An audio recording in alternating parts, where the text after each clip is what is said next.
Out here in Phoenix tonight as we get ready for the season finale for ISMA and MSS. It is this weekend at Evans Mills, unlike last year where it was a 2-day show. This year it is a 1-day show on Saturday, so make sure to get your butts on out there. It is the 13th. Guy who had a tough go at this race last year, and in the second segment, we're going to get a little more into that and talk about exactly what happened, and we'll just touch on it a little bit in this one. But Jeff Abold, of course, here with us right now. He's won his share of races with ISMA and MSS over the year, former high miler champion and all that kind of stuff. Jeff, how are we doing today? Oh, doing great. Beautiful night, so nice night in the shop. Get some maintenance done, get ready for a big race. What are the big things we're doing here tonight?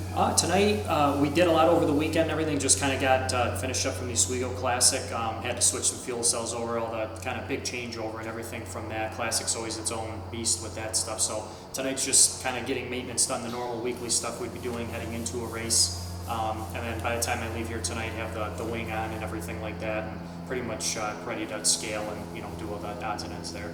And by the way, the points battle could not be closer this year for ISMA and MSS. Tyler Schulich, who showed a lot of character, I thought, by running Classic after the incident that happened with him in the sprint car. He leads Mike McVetta, a former champion, by just 2 points, and Mike Ordway Jr. 34 back, so even he could, depending on how things go, have a chance at that as well.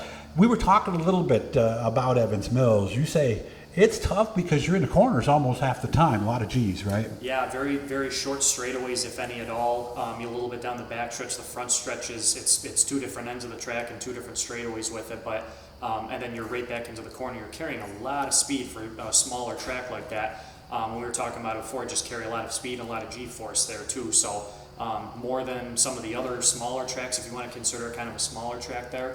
But it's really tough to get a hold of just for that reason for it there, because it's these tracks that are like a Star Speedway or Evans Mills where you do carry that much speed into the corner.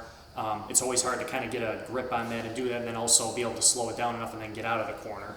A lot you have to do on the car and everything, and try to nail down both ends of the track basically. How are they different? Well, the funny thing was there, as soon as we walked the track the first time, Evans Mills has a really uphill back stretch to it. So when you're entering the corner, you're kind of going uphill into that corner, and then down the front stretch, you're downhill into that one too. So you can kind of feel that as a driver when you're entering turn 1 especially, you kind of have that downhill momentum and making the turn there. So you're carrying a lot of speed into that turn 1. And then that turn 2 wall comes up really, really fast. So then obviously turn 4 comes up really fast. So if you're on the outside, you got to be, really have your head on a swivel, and hopefully the guy on the inside of you is well aware. But usually everything has turned out pretty clean and everything with it. So, okay. But yeah, definitely just a very technical racetrack, I guess the best way to put it. So which end would you be more likely to get loose in, 1 and 2, or when you're coming downhill maybe out of 3 and 4? Entering the corner wasn't too bad. I would say entering into 1 was a little bit more where you could kind of feel if the car was starting to get away, tires were starting to go, you probably feel that more. What was interesting there too is you felt it more as you got out into the straightaway, which is a little bit more rare. Usually you would feel entering the corner would be the first place you might get loose in a long race, but I noticed when Mike McVetta and I were racing in that inaugural race in 23, we were both kind of getting loose as we got straightened out and into the straightaway, and he had a few times that he had a near miss where he got really sideways, and then of course because he did, I did the same thing. So because you're chasing him, sure. Exactly, but you have pretty high grip corners and kind of lower grip straightaways, and I think that kind of accounts for it there. But again, just why it's such a technical track, it's just for that reason. And of course with the traction compound they put down the last couple of years, really does make that, well, is there an advantage, or does it kind of go back and forth as to which groove is better? Usually it's interesting because by the time we get there in September, it's pretty well run in, it seemed like.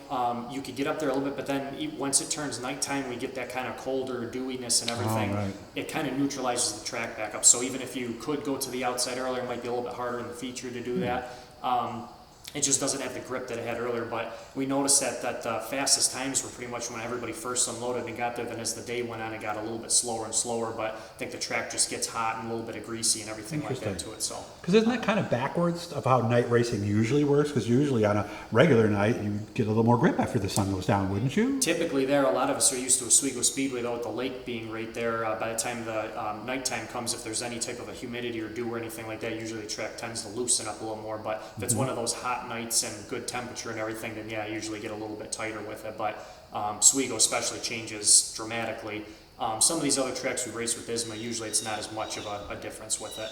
Okay, yeah, because I'm thinking like in August, let's say it might be 90, maybe get down to 75, but here we go, we're going to start at 75 and maybe get down to the 50s. Exactly. So that's probably the biggest difference there, right? Yes, you'll see a big difference from day. It looks like this weekend's going to be very similar. It's going to be at mid-70s during the day and probably 50s come nighttime. So definitely have to really look back at the notebook, see what we did last time, and just in general, just take a good look at the weather and see what it's kind of giving us and make some changes that way.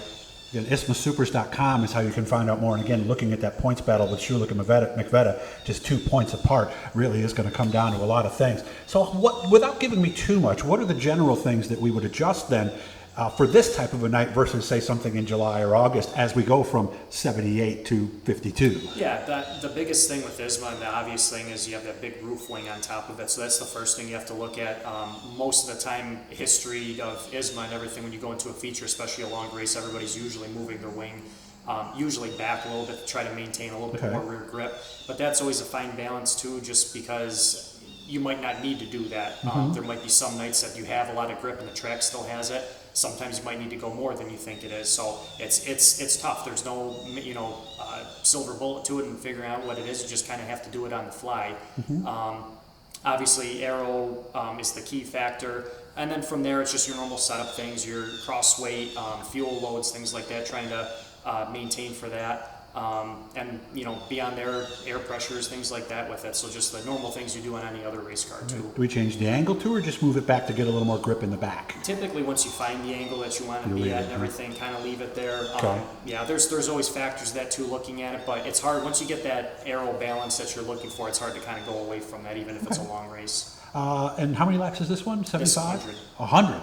So how much weight do you think we lose in fuel over the course of 100 laps, if you had to guess? It's quite a few. So you're 40? Starting, more than you're starting with anywhere from probably 35 to 40 gallons, some or more. And times fuel, 8, right? Yeah, fuel weighs. It's around 6.7 for us 6.7. with ethanol. So okay. So 240 pounds roughly to start. Roughly through there, a couple hundred pounds through by the time you're done and everything. So it's quite a bit. And like we just came off the class where you're starting with 55 to 60 gallons, and then you can do the math on that. It's a lot. So. Yep, it's definitely a noticeable change in the car. And of course, how many fuel cells you have and where they're located and how they go from one to the other, that's a whole other complicated question there. But that's, I think, something that's probably every car might be a little bit different, right? Yes, no doubt. Some cars only have one cell, some have up to 4 cells. And I've heard 6 even on some. Okay. Yeah, mechanical pumps, electric pumps, gravity feed, anything in between. So it's pretty complicated systems on them. And if you want to see teams clam up, ask them about that, guys, because I've done that before. They're very, very secretive on their fuel cells and how they go from one to the other. We got about 3 minutes left. Actually, about 2 minutes left. What happened last year? I remember you had a problem in the heat and ended up blowing an engine. Yeah, I noticed in the practice, I was commenting to the team, I said I can feel this kind of a skipping at the end of the straightaways when I enter the corner, still on the gas and everything, and it's a very hard thing to diagnose or know what's going on. And sure enough, about 3 laps into the heat race, I was really happy with the car. I was just trying to make some moves and everything, and went down the back stretch and all of a sudden felt a little bit of power loss, and went down the front, and sure enough, engine was already spun a bearing and everything like that. And then as we call it, a catastrophic oil pan failure, which is a rod right through the oil pan. So oiled the track, and then that was the end of the night. That was on night 1 of 2 nights, and we could have attempted to come back here and try to swap an engine to it, but we knew we were fighting an issue that we weren't exactly sure what was going on, so we kind of made the call, probably need to try to diagnose what's going on here first and figure it out, and before we try to get. So that was a really tough way to end the season after actually 3 weeks straight of really tough situation. So that was rough. Minute left, so a quick answer on that. Were we basically starving one side of the engine a little bit, do you think? Yeah, we were on a different track. We thought we had some issues, maybe an oil pan, things like that. And as it turns out, we were having some oil capacity issues, the best way to put it, basically. So by the time I was done with our dry sump system, the oil tank itself was actually starving for oil. Oh, okay. Little do we know. But so silver lining this year with some issues we had, I think we finally have it nailed down. And we're going to do a second one. I'm going to make sure I air it right after this one, where we're going to actually show you the sump tank, the oil filter, the oil pump, and show you how this works. Because big block modifieds are somewhat similar, although their tank is actually behind the driver. So we'll show you all that stuff in the next clip. As always, thanks for your time, man. I really appreciate it. Appreciate it. Thank you. ISMASupers.com is how you can find out more. Make sure to subscribe, turn on the notifications, all that cool stuff, and get your butts up to Evans Mills. 2-day show, small block supers on Friday and the winged supers on Saturday. Trust me, you're going to have a good time. Thanks, Jeff. Appreciate it. Thank you.